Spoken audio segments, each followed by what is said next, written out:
রাঙামাটি জেলা তো সবচেয়ে বড় জেলা, প্লাস এখানে পেশেন্ট অনেক বেশি, অনেক রিমোট থেকে এখানে পেশেন্ট আসে। হ্যাঁ, কন্টিনিউয়াস এখানে ইমার্জেন্সি পেশেন্টগুলো ভর্তি হয়। ইমার্জেন্সির মধ্যে সাধারণত অবস্ট্রেটিক্যাল ইমার্জেন্সির পেশেন্টগুলো আসে শকে, তাকে আমার অক্সিজেন দিতেই হয়। 20% বাচ্চার আমার অক্সিজেন দরকার পড়ে। প্রায় বাচ্চা আছে শ্বাসকষ্ট নিয়ে, আমার সেটা লাগেই, আমার শুরুই করতে হয় ইমার্জেন্সি যে কোনো সিচুয়েশনে আমাকে। যেমন কালকে একটা বাচ্চা যে আসলো 2:30টার দিকে, 2টা থেকে 2:30, severe malaria with severe respiratory distress. আমি প্রথম যে কাজটা করলাম, আমাকে অক্সিজেন লাগাই দিলাম।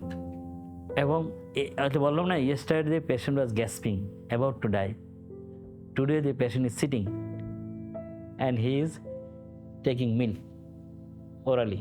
তো ফলে ইমার্জেন্সিতে আমার 24 ঘন্টা নিরবচ্ছিন্ন অক্সিজেন দরকার। এখন আর সিলিন্ডার নির্ভর হয়ে থাকার সুযোগ নাই।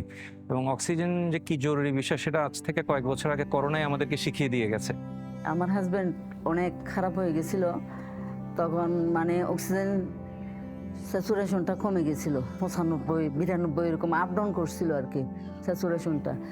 তো রাত্রে আমি তাড়াতাড়ি অক্সিজেন ওয়ার্ড বয়কে ডেকে অক্সিজেন দিছি। অক্সিজেন দেওয়ার আমাদের এখানে তো তখন অক্সিজেন ফ্লো কম ছিল। পরে জানতেছি যে অক্সিজেনের কারণেই মারা গেছে সে। প্রাকৃতিক অক্সিজেনটাকে যদি আমরা যেখানে কাজ করছি সেখানে এটাকে আলাদা করতে পারি, তাহলে আমরা একটা 24 ঘন্টা নিরবচ্ছিন্ন অক্সিজেন সাপ্লাই পাবো। প্লাস এখানে যদি আমার প্ল্যান্ট হয়, আমার এই যে আশেপাশের উপজেলাগুলো সিলিন্ডারের করে আমরা ওদের কাছেও সাপ্লাই দিতে পারছি। অ্যাটলিস্ট রোগীগুলা এখানে যখন নিয়ে আসে, ব্রড ডেথ নিয়ে আসে, এটা তো প্রিভেন্ট হবে। The PSA plant, which is technically pressure swing adsorption plants. So the PSA plant can get this natural air and separate this oxygen and produce it to a kind of a medical grade oxygen and supply to the hospitals.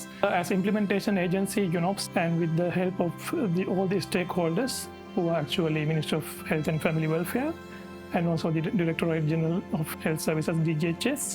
And under that, we are working with Communicable Disease Control CDC and NMEP, who is the National Malaria Elimination Program. So within these 2 years, this is like 29 PSA plants across the country to ensure reliable oxygen supply. পিএসএ আসার পর আমরা আরও মোর secure feel করতেছি যে হ্যাঁ, যদি কোনো ক্রমে সাপ্লাই চেনে ঘাটতি থাকে, তাহলে কমপক্ষে আমি ন্যাচারালি অক্সিজেন তৈরি করতে পারবো।